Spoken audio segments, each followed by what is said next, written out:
আজকে দুপুরের মেনু। চারিদিকে এখন যা বৃষ্টি হচ্ছে, তাতে খিচুড়ি না খেয়ে কি থাকা যায়?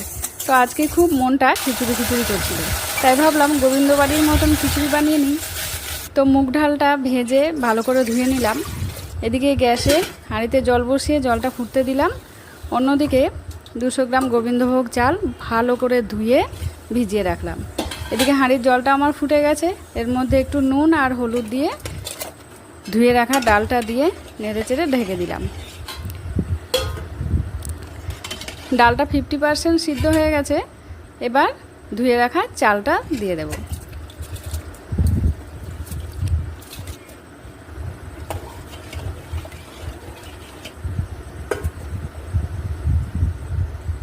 চালটাও মোটামুটি সিদ্ধ হয়ে এসছে। এবার কড়াইতে তেলের মধ্যে 1 মুঠো বাদাম ভেজে তুলে রাখছি।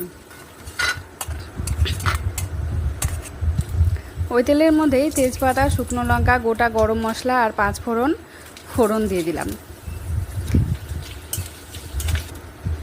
এবার কেটে রাখা টমেটোটা দিয়ে একটু নুন হলুদ দিয়ে টমেটোটা গলিয়ে নিচ্ছি। টমেটোটা আমার গলে গেছে। এবার ওর মধ্যে আদা বাটা, লঙ্কা বাটা, ধনে, জিরে, হলুদ, কাশ্মীরি লঙ্কার গুঁড়ো দিয়ে মশলাটা ভালো করে কষিয়ে নিলাম। খিচুড়িটাও মোটামুটি আমার সিদ্ধ হয়ে এসছে।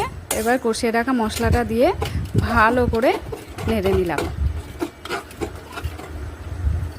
এবার ভেজে রাখা বাদামটা দিয়ে আর নামানোর আগে একটু ঘি, গরম মশলা আর চিনি দিয়ে নামিয়ে নিচ্ছি। ব্যাস, আমার খিচুড়ি রেডি।